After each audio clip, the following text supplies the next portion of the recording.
आज हम बात करेंगे करैक्टरिस्टिक्स ऑफ स्टेशनरी फेज़ की, यानी कि स्टेशनरी फेज़ की करैक्टरिस्टिक्स के बारे में डिस्कस करने जा रहे हैं। यानी कि स्टेशनरी फेज़ होना कैसा चाहिए, स्टेशनरी फेज़ की करैक्टरिस्टिक्स के बारे में डिस्कस करने जा रहे हैं। Used in column chromatography. Column chromatography के दौरान जो स्टेशनरी फेज़ यूज़ हो रहा है, वो स्टेशनरी फेज़ कौन कौन सी खसूसियत का हामिल होना चाहिए। ठीक है, समझ आ गई, वो उसके बारे में पढ़ने जा रहे हैं।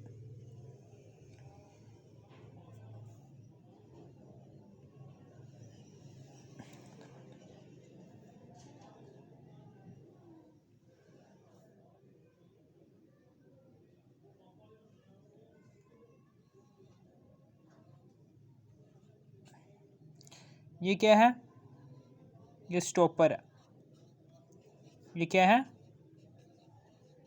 ये स्टॉपर है जो कि रेट ऑफ फ्लो को कंट्रोल करता है। ठीक है ना, ये रेट ऑफ फ्लो को कंट्रोल करता है। और ये क्या है? ये कॉटन प्लग है।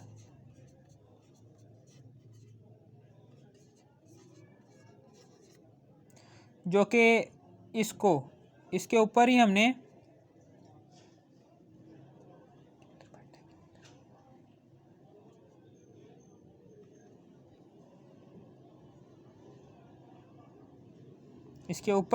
ये ऐसे करके ये लेयर से चढ़ा दी है एसिड वाश्ड सैंड की। एसिड वाश्ड सैंड, यानी कि ऐसी सैंड के जिसको हमने, या कोई आम सैंड नहीं है, ऐसी सैंड है कि जिसको हमने एसिड से धो लिया है।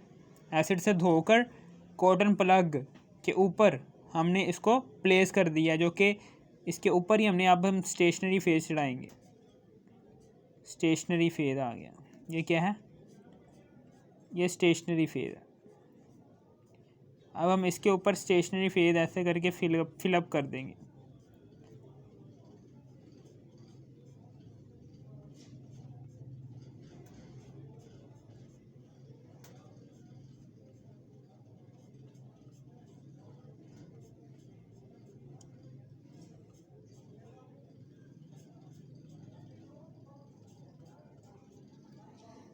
ठीक है ना, ये फिलअप कर दिया हमने।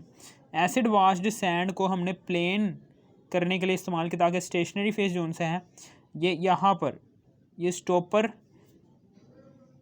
को जब हम खोलें तो स्टेशनरी फेज जोन से है ये नीचे ना जा पाए, और ये प्लेन कर दिया, यानी कि स्टेशनरी फेज जोन सा होगा ये एसिड वाश्ड सैंड के ऊपर ऊपर ही रहेगा। ठीक है ना, समझ आ गई। एसिड वाश्ड सैंड के ऊपर ऊपर ही स्टेशनरी फेज एग्जिस्ट करेगा। ये जोन सा है ये इसके अंदर नहीं जा पाएगा। ये जोन सा है ये छोटा सा सुराख बना हुआ है, इसके अंदर स्टेशनरी फेज का एक भी दाना नहीं बजा पाएगा। कॉटन प्लग का क्या काम है? ये स्टेशनरी फेज को, स्टेशनरी फेज जोन सा है, हमें पता है कि सिलिकॉन डाइऑक्साइड और वाटर का मिक्सचर होता है। ठीक है ना, ये क्या है? ये थिक पेस्ट होता है इन दोनों का, जिसको हम स्लरी कहते हैं। इसको हम स्लरी भी कहते हैं। ठीक है ना, ये सिलिकॉन डाइऑक्साइड हम लेते हैं 100 ग्राम, और वाटर लेते हैं हम 200 से लेकर 250 मिलीलीटर। इन दोनों का मिक्सचर बन तैयार करते हैं। थिक पेस्ट होता है जो कि जिसको हम स्लरी भी कहते हैं। उसका थिक पेस्ट हम ये क्या है? ये कॉलम है, जो किसका बना होता है? ग्लास का भी बना हो सकता है, और ये स्टेनलेस स्टील का भी बना हो सकता है। स्टेनलेस स्टील, यानी कि ऐसी चीज़ का बना होना चाहिए कि जो रिएक्शन ना कर पाए, जो स्टेशनरी फेज के साथ रिएक्शन ना कर पाए, उस चीज़ का बना होना चाहिए ये। ठीक है ना, समझ आ गई आपको। एसिड वाश्ड सैंड क्या करती है? ये स्टेशनरी फेज को अपने ऊपर रखती है, इसको नीचे नहीं आने देती। इसको ऊपर रोके रखती है। ठीक है ना, और कॉटन प्लग का भी यही काम है कि ये स्टेशनरी फेज और एसिड वाश है, इन दोनों चीज़ों को ऊपर ऊपर ही रखता है, नीचे नहीं आने देता। जब हम स्टॉपर को खोलते हैं तो सिर्फ और सिर्फ मोबाइल फेज ही ऊपर से नीचे की तरफ आता है। ठीक है ना, और बाकी सारा के सारा ठीक है ना, और बाकी सारा का सारा जो स्टेशनरी फेज़ है वो ऊपर ही रहता है, ठीक है ना, समझ आ गई आपको। अब हम बात करने जा रहे हैं आगे की बात करने जा रहे हैं कि characteristics of stationary phase used. अब हम इसकी करैक्टरिस्टिक्स के बारे में पढ़ने जा रहे हैं। The diameter of stationary phase, कि जो स्टेशनरी फेज़ का डायामीटर है, स्टेशनरी फेज़ का डायामीटर जो सा है, the diameter of stationary phase should be 62 to 200 microns होना चाहिए। माइक्रोन्स का मतलब क्या है कि डायामीटर ऑफ स्टेशनरी फेज़ के पार्टिकल्स का जो सा डायामीटर है, ये स्टेशनरी फेज़ के पार्टिकल जो से हैं उनके डायामीटर की बात करने जा रहा हूँ।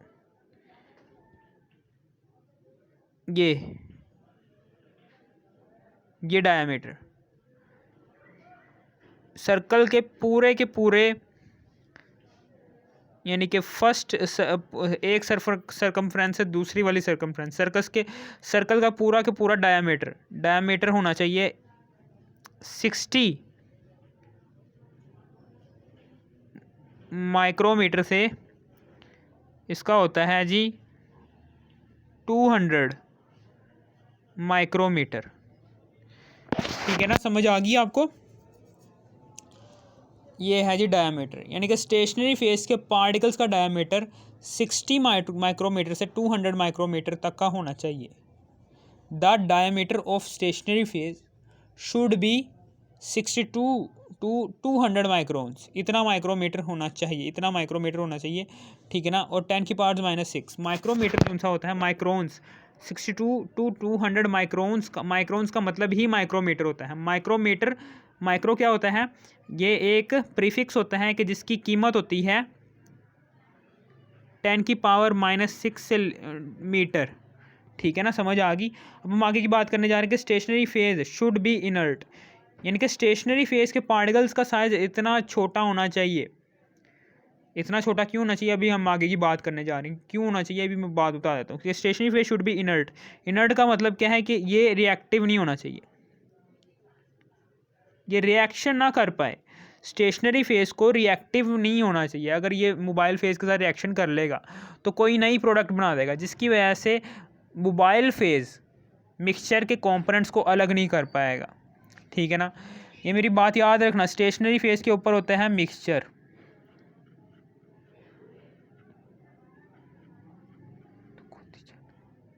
ये मिक्सचर होता है, और इसी के ऊपर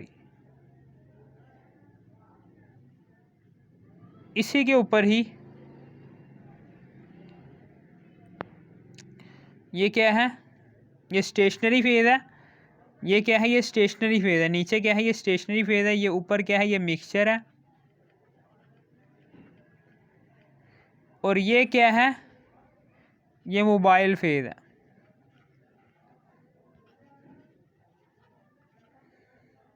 ठीक है ना, समझ आ गई आपको। मोबाइल फेज़ है, समझ आ गई। ये मिक्सचर है। अगर ये मोबाइल फेज़ जो सा है, ये मिक्सचर के कंपोनेंट्स को अलग अलग करता है। फॉर एग्जांपल अगर स्टेशनरी फेज़ रिएक्टिव हो, ये मोबाइल फेज़ के साथ रिएक्शन कर ले, तो अब जो सा मोबाइल फेज़ होगा ये नई प्रोडक्ट बन जाएगी। नई प्रोडक्ट बनने का क्या मतलब है, अब मोबाइल फेज़ जो सा आपने कार्बन टेट्राक्लोराइड डाला था वो नहीं रहा। फॉर एग्जांपल कोई नई प्रोडक्ट बन रही है, कोई नई प्रोडक्ट बन गई है, वो प्रोडक्ट अब नॉन पोलर नहीं है, अब वो प्रोडक्ट जो सी वो पोलर बन चुकी है, यानी कार्बन टेट्राक्लोराइड फॉर एग्जांपल बन गई है, अब आगे H2O बन गया, फॉर एग्जांपल पोलर प्रोडक्ट बन गई है, कोई पोलर प्रोडक्ट बन गई है।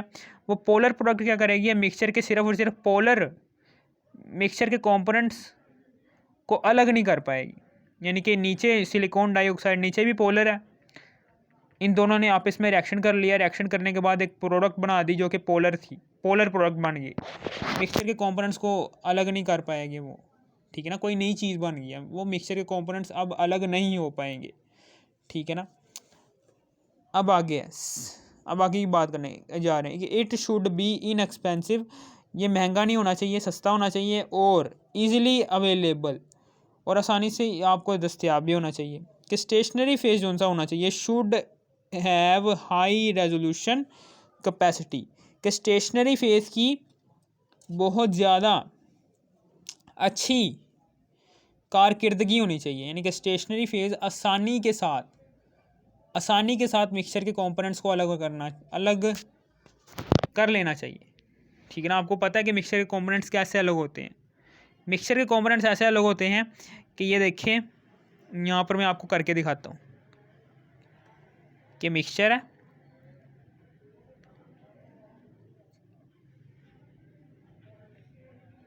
यहाँ पर कॉटन प्लग लगाई होती है और इसी के ऊपर ही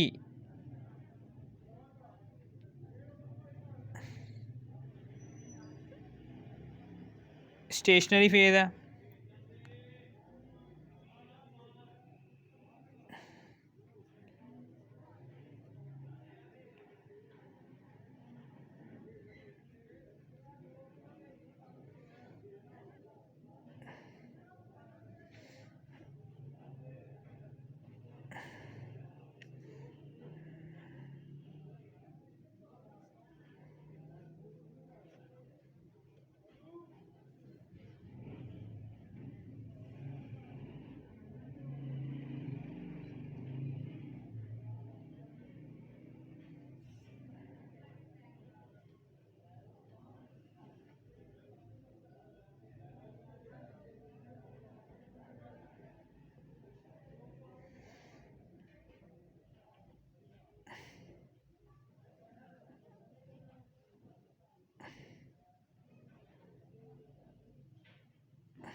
हमने क्या किया है, हमने यहाँ पर स्टेशनरी फेज़ लिया हुआ है। स्टेशनरी फेज़ सिलिका जेल और पानी का मिक्सचर, पानी का थिक पेस्ट हमने स्टेशनरी फेज़ के तौर पर इस्तेमाल किया हुआ है। और फिर उसके बाद हमने मोबाइल फेज़, फिर उसके बाद हमने मिक्सचर डाला है। मिक्सचर है जी, यहाँ पर हमने ये पत्तों का लीव एक्सट्रैक्ट, यानी कि पत्तों को हमने निचोड़ा है। पत्तों को निचोड़ने के बाद पत्तों का जूस हमने तैयार किया। ये क्या है, लीव एक्सट्रैक्ट है। इसके अंदर क्या है, इसके अंदर ये चीज़ें हैं, ज़ैंथोफिल, क्लोरोफिल और कैरोटीनॉइड्स।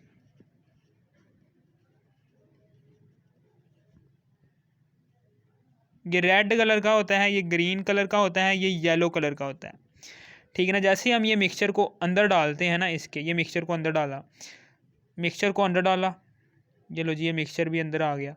अब इसी के ऊपर हमने मोबाइल फेस डाला, ये मिक्सचर डाला, पहले हमने मिक्सचर डाला, मिक्सचर को डालने के बाद फिर दूसरे नंबर पर हमने क्या डाला, मोबाइल फेज़ हमने फॉर एग्जांपल डाल लिया यहाँ पर कार्बन टेट्राक्लोराइड। अब क्या होगा, इसका 3 कंपोनेंट्स बन जाएंगे इधर, पहला, दूसरा, तीसरा।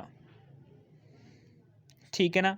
फॉर एग्जांपल ये पहले नंबर पर ये बन गया है क्लोरोफिल। फॉर एग्जांपल ये क्लोरोफिल ग्रीन कलर का ये बन गया है। रेड कलर का हमारे पास ज़ैंथोफिल बन गया है।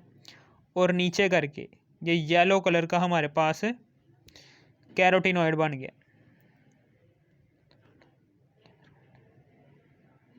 ये मिक्सचर के तीनों कंपोनेंट्स इस तरीके से अलग अलग हो गए। ठीक है ना, समझ आ गई। ये ए कंपोनेंट है, ये बी कंपोनेंट है, ये सी कंपोनेंट है। जैसे हमने मिक्सचर डाला और मोबाइल फेज़ डाला, तो मोबाइल फेज़ की वजह से मिक्सचर के 3 कंपोनेंट्स बन गए। मोबाइल फेज़ क्या करेगा, जिस मिक्सचर के जिस कंपोनेंट की अट्रैक्शन, चूँकि आपको पता है कि मोबाइल फेज़ ने यहाँ पर हमने स्टेशनरी फेज़ क्या लिया हुआ है, स्टेशनरी फेज़ हमने लिया हुआ है सिलिकॉन डाइऑक्साइड प्लस H2O का मिक्सचर।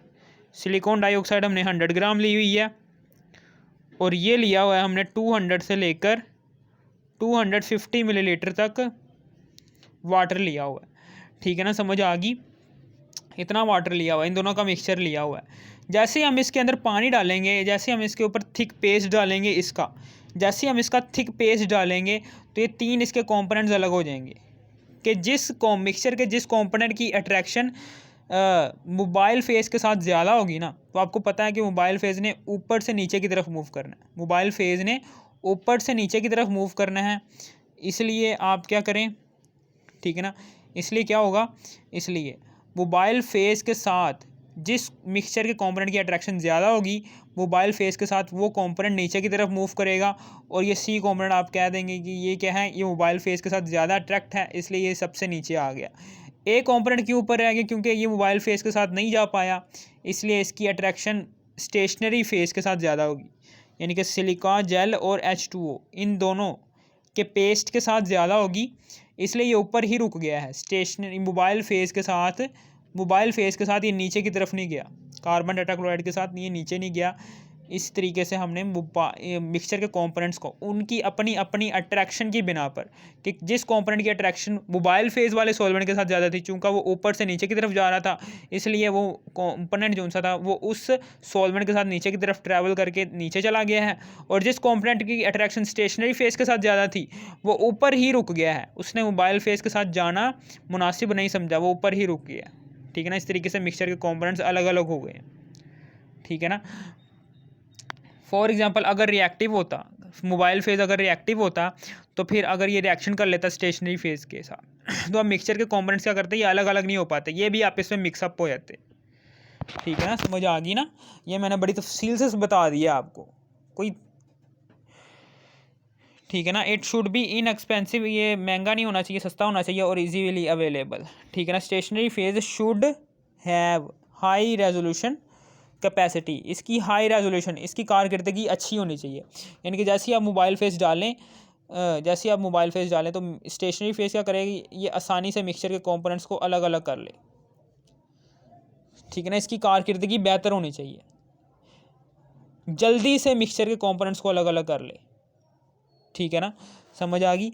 और the stationery phase should allow for the free movement of mobile phase, और मोबाइल, चूँकि आपको पता है कि मोबाइल फेज़ ने ऊपर से नीचे की तरफ ट्रैवल करना है, मोबाइल फेज़ ने करना है, मोबाइल फेज़ ने ऊपर से नीचे की तरफ ट्रैवल करना है।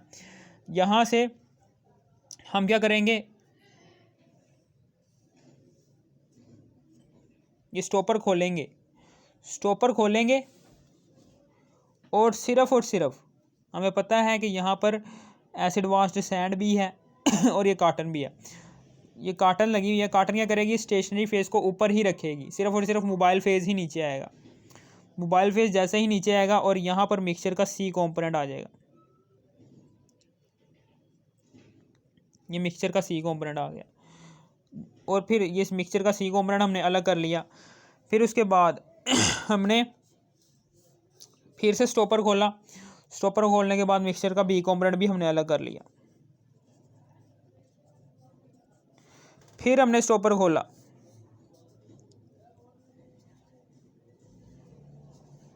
फिर हमने मिक्सचर का ए कंपोनेंट भी अलग कर लिया। यहाँ पर सी कंपोनेंट आ गया मिक्सचर का, यहाँ पर बी कंपोनेंट आ गया मिक्सचर का, यहाँ पर ए कंपोनेंट आ गया। मिक्सचर के तीनों कंपोनेंट यहाँ पर अलग हो गए। फॉर एग्जांपल यहाँ पर येलो कलर का कैरोटीनॉइड आ गया, रेड कलर का ज़ैंथोफिल आया गया, ग्रीन कलर का क्लोरोफिल आ गया। इसके साथ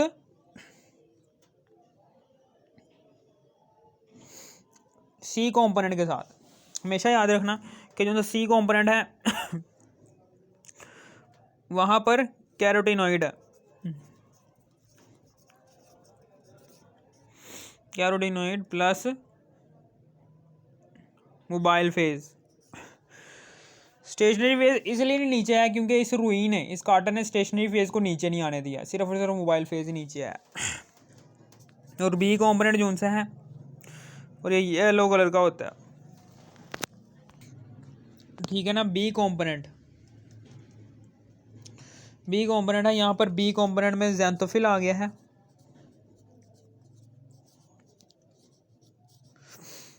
इसके साथ में मोबाइल फेज़ आ गया। स्टेशनरी फेज़ क्यों नहीं है, क्योंकि इस रूई ने स्टेशनरी फेज़ को नीचे नहीं आने दिया। ये रेड कलर का आ गया ये ए कंपोनेंट आ गया। ए कंपोनेंट जो सा है यहाँ पर क्लोरोफिल आ गया है, क्लोरोफिल प्लस मोबाइल फेज, ये ग्रीन कलर का आ गया इस बीकर में, ठीक है ना। साथ में मोबाइल फेज आ गया। मोबाइल फेज ने ऊपर से नीचे की तरफ ट्रैवल करना है, इसलिए स्टेशनरी फेज ऐसा होना चाहिए कि मोबाइल फेज को आसानी से नीचे की तरफ ट्रैवल करने दे, इसे रोके ना, क्योंकि अगर ये रुका तो समझ लो मिक्सचर के कंपोनेंट्स भी आसानी से सेपरेट नहीं हो पाएंगे। यानी कि अगर ये रुक जाएगा तो आपको पता है कि सी कंपोनेंट अलग नहीं होगा, ये भी ऊपर रह जाएगा, और ए कंपोनेंट को वैसे ही स्टेशनरी फेज ने रोका हुआ है, तो ए और सी आपस में मिक्सअप हो जाएंगे। तो इस तरीके से हमारे जो उनसे मिक्सचर के कंपोनेंट्स हैं वो अच्छे तरीके से अलग नहीं हो पाएंगे। हमने स्टेशनरी फेज ऐसा लेना है कि जिसके एक तो पार्टिकल्स इतने माइक्रोन्स छोटे हों, 60 माइक्रोमीटर से लेकर 200 माइक्रोमीटर तक छोटे हों, और इतने छोटे हों कि मोबाइल फेज को ऊपर से नीचे की तरफ ट्रैवल करने दें और आसानी से मिक्सचर के कंपोनेंट्स को अलहदा होने में मदद दें, ठीक है ना। समझ आ गई ना आपको। ये है the stationery phase should allow for the free movement of mobile phase, वही मैंने बात लिखी है। फिर उसके बाद stationery phase should B colourless, ये कलरलेस होना चाहिए। स्टेशनरी फेज कौन सा होना चाहिए, ये कलरलेस होना चाहिए, कलरलेस होना चाहिए, कलर ना हो, या फिर वाइट इन कलर। आपको पता है कि ये सिलिका जेल और वाटर, इन दोनों का मिक्सचर जो सा होता है वाइट कलर का होता है। वाइट कलर का स्टेशनरी फेज होना चाहिए, कलर नहीं होना चाहिए स्टेशनरी फेज में, क्योंकि आपको पता है मिक्सचर के कंपोनेंट जो से होंगे ना उनका कलर होगा। फॉर एग्जांपल अगर स्टेशनरी फेज का कलर हमने येलो ले लिया, फॉर एग्जांपल अगर हमने स्टेशनरी फेज का कलर येलो ले लिया है, तो स्टेशनरी फेज में मिक्सचर का सी कंपोनेंट कि जिसका भी येलो कलर है वो भी मिक्सअप हो जाएगा, और इस तरीके से हमारा जो सा मिक्सचर है उसका तीसरा कंपोनेंट होगा ना वो हमें नज़र नहीं आएगा उस स्टेशनरी फेज के अंदर कि जो येलो कलर का है। इसलिए हमने स्टेशनरी फेज क्या लेना चाहिए, कलरलेस लेना चाहिए, ताकि हमारे मिक्सचर के तीनों कंपोनेंट्स के कलर हमें वाजिया तौर पर कॉलम के अंदर नज़र आए, ठीक है ना। समझ आ गई आपको ये। अब उसके बाद आगे stationery phase should be spherical, stationary phase को स्फेरिकल होना चाहिए, यानी कि बिल्कुल ऐसे सर्कुलर होना चाहिए, सर्कुलर होना चाहिए। स्टेशनरी फेज को ऐसा नहीं होना चाहिए कि कुछ पार्टिकल ऐसे हैं, कुछ पार्टिकल ऐसे हैं, कुछ पार्टिकल्स ऐसे हैं, कुछ पार्टिकल्स ऐसे हैं, कुछ पार्टिकल्स ऐसे हैं, बेतरतीब है। पार्टिकल्स क्या है, बेतरतीब है। इससे मोबाइल फेज को नीचे की तरफ ट्रैवल करने में भी मुश्किल होगी, और हमारे मिक्सचर के कंपोनेंट्स भी डिस्ट्रीब्यूट भी आसानी से नहीं होंगे। अगर मोबाइल फेज ही ऊपर से नीचे की तरफ ट्रैवल बहुत मुश्किल से कर रहा है तो हमारे मिक्सचर के कंपोनेंट्स भी बहुत मुश्किल से ही डिस्ट्रीब्यूट हो पाएंगे ना। समझ आ गई। इसलिए सर्कुलर फॉर्म में होना चाहिए, ताकि हमारे जो उनसे मिक्सचर के मोबाइल फेज है वो आसानी से इन सर्कुलर पार्टिकल्स में से आसानी से मोबाइल फेज ट्रैवल कर सके ऊपर से नीचे की तरफ। अगर बेतरतीब होंगे तो अब जो उनसे मिक्सचर के कंपोनेंट्स होंगे वो ऐसे, जो उनसे मोबाइल फेज होगा वो ऐसे, कभी ऐसे इससे टकराएगा, इससे टकराएगा, इससे टकराएगा, और इससे हमारा जो मोबाइल फेज है उसको टाइम लगेगा नीचे आने में, और इससे हमारी क्रोमेटोग्राफी क्या हो जाएगी, स्लो हो जाएगी।